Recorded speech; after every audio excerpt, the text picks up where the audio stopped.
Fisa storm is brewing. Number one reason that former FBI cronies are begging for money is revealed by Amy Moreno for TruthFeedNews.com. As we begin to clearly see blatant FISA abuses from Obama cronies, a vivid picture of corrupt power and overreach comes to light. Any way you slice it, withholding crucial information and evidence from the FISA applications is illegal. Not to mention, in doing so, officials may have violated Carter Page's Fourth Amendment protections against omission of facts that could undermine the probable cause to search. Basically, what happened with the FISA abuses is such a grave and glaring crime that it explains why people like disgraced former FBI Deputy Director Andrew McCabe and disgraced former anti-Trump FBI agent Peter Strzok are begging for money online. These individuals know that President Trump has snared them, and they're about to go down. From real clear investigations, the FBI omitted from its applications to spy on Carter Page the fact that Russian spies had dismissed the former Trump campaign advisor as unreliable, or as one put it, an idiot, and therefore unworthy of recruiting, according to congressional sources who have seen the unredacted document. The potentially exculpatory detail was also withheld from 3 renewals of the wiretap warrant before a special government surveillance court. The warrants issued by the Foreign Intelligence Surveillance Act court allowed the FBI to spy on Page and others he was in contact with for almost a year, the sources also confirmed.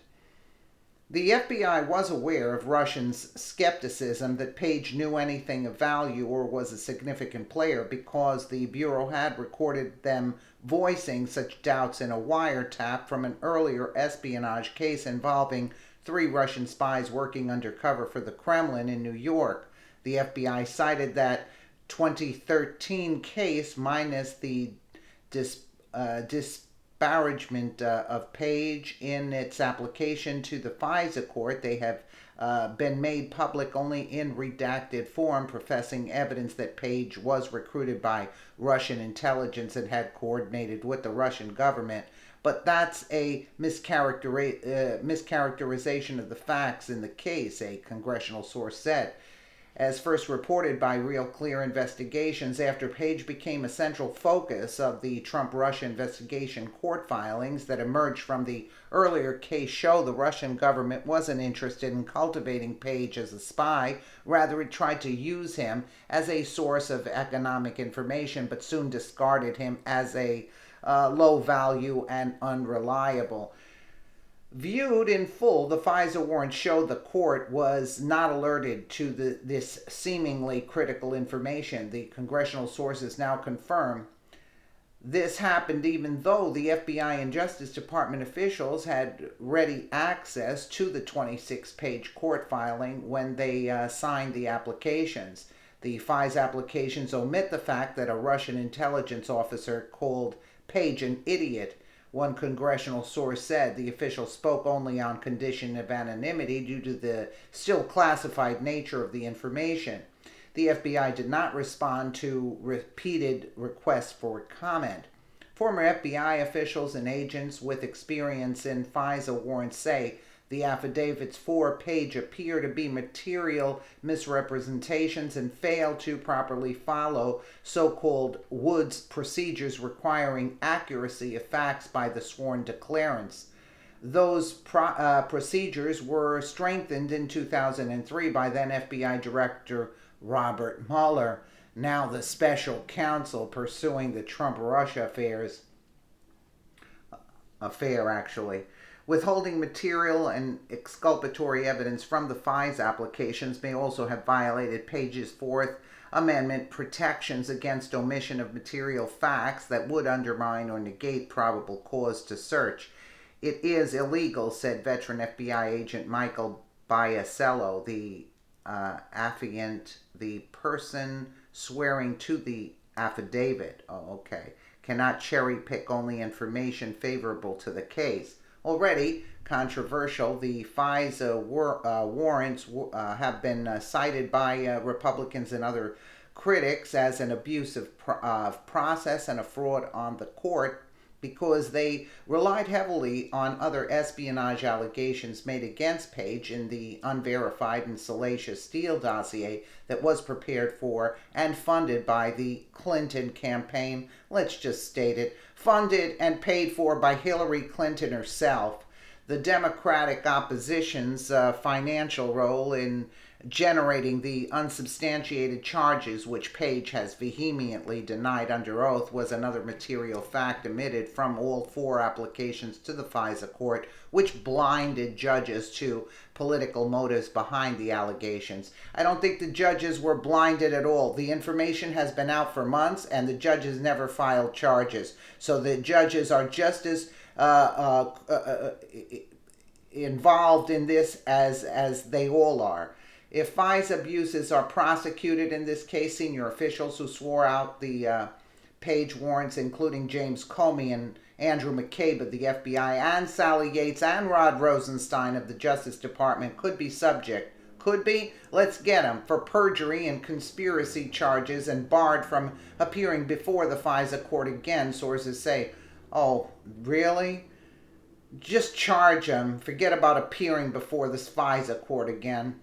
In preparing its case for the FISA court, the FBI struggled to find credible evidence to support a probable cause argument for spying on Page. A U.S. citizen, a well-placed source briefed on the matter, said evidence that he was acting as an agent of the Kremlin was thin. No, he was acting as an agent of the FBI. He was a plant. Page was a plant. That's why Mueller didn't do anything to him. No charges are against Page anyway. Headquarters leaned heavily on the unverified tip in the Steele dossier that Page had secretly met with two Kremlin-tied officials sanctioned by the U.S., Igor Sechin and Igor Devekin, to hatch a plot to interfere in the election during a July 2016 trip to Moscow.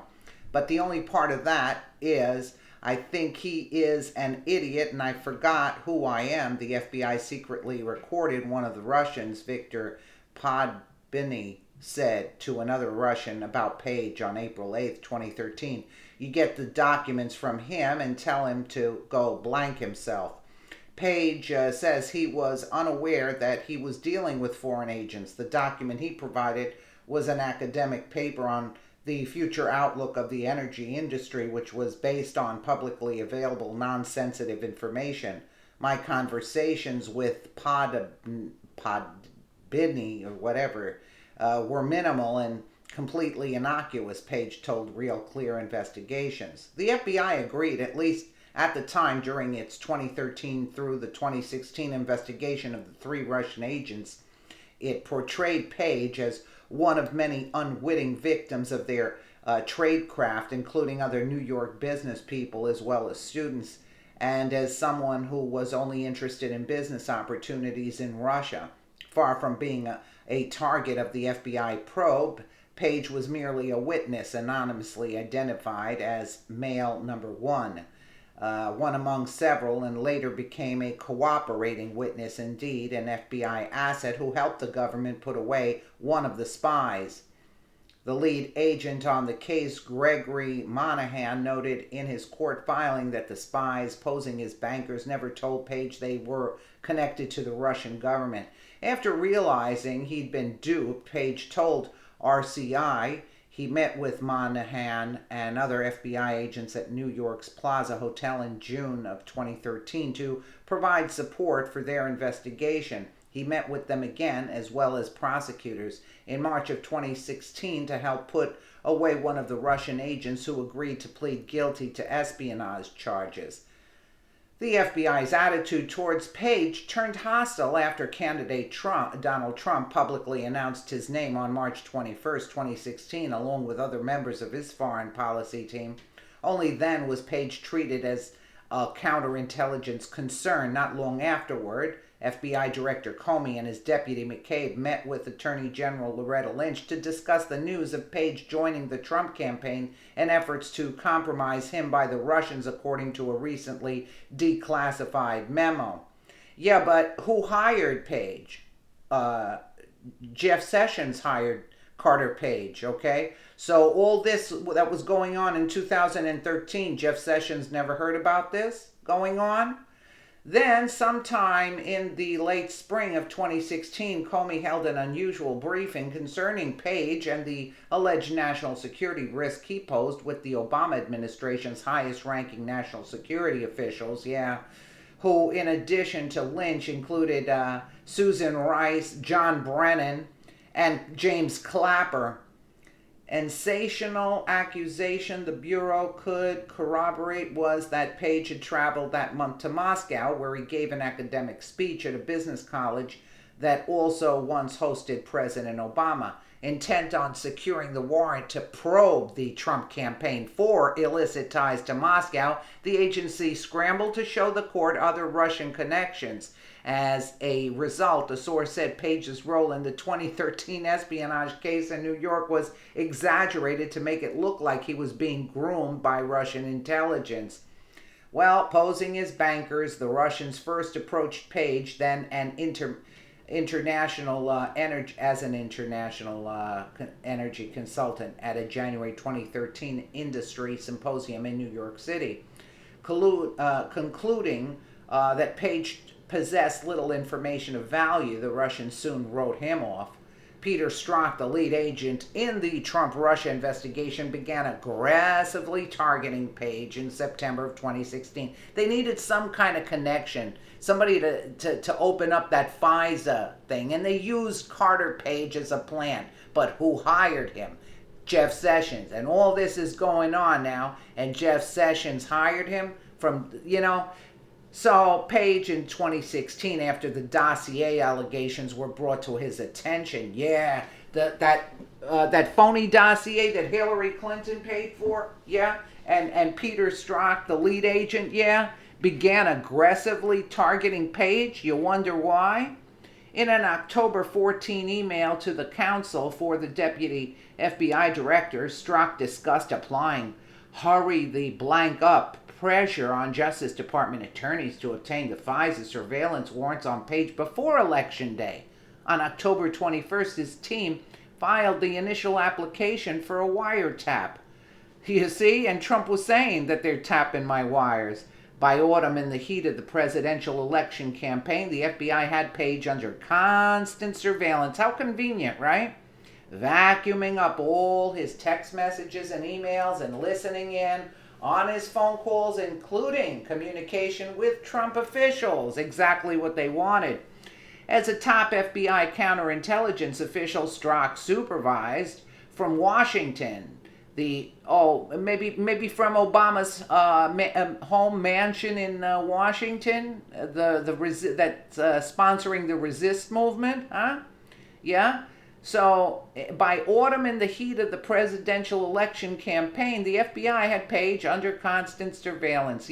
As a top FBI counterintelligence official, Strzok supervised from Washington. Sorry, I forgot my place there. The earlier case involving the 3 undercover Russians in New York, and was familiar with Page's help in the case, officials say. Of course he was familiar, because he was in on it. He did not target Page as a suspect until after Page joined the Trump campaign. But who hired Page? We're getting back to that, right? But nobody's mentioning that. Who hired this guy? Today it came out that he was hired by, not today, actually, it's been out, but I saw it specifically today, that Page joined the Trump campaign. Text messages obtained by the Justice Department Inspector General revealed that Strzok was stridently opposed to Trump's bid for president. Really? Now there's a shocker. Really? That's a shocker there. In a text message from March 2016, the month Trump announced Page as one of his foreign policy advisors, Strzok called Trump an idiot and said Hillary should win 100 million or whatever on July 26, 3 weeks after the FBI had conveniently cleared Hillary Clinton of charges of mishandling her classified email. Strzok agreed with a fellow investigator that Clinton just has to win now. In a November 7th text referencing a pre-election day article titled "A Victory by Mr. Trump Remains Possible," Strzok stated, "Oh my God, this is blanking terrifying. Oh my God, I am so depressed," Strzok wrote the day after the election. So as you can see, look, it boils down to a setup. They used Carter Page, and Sessions hired Carter Page. And once Trump got into office, Sessions recused himself the same day, the next day. When did he do it? The next day, whatever. But you get what I'm saying, that it was all a setup from the get-go. And these people are just little people involved, like Comey and, well, Comey's a little bit more, he's more of a heavy duty guy than McCabe and Strzok and Lisa Page and all of them. But the main culprits is Obama, Brennan. Hillary is number one. She started all this mess. Obama helped her. And then Brennan and all of them and Clapper helped set the tone as to what was going on. Anyway, let me know what you guys think in the comments below. And again, thank you so much for watching.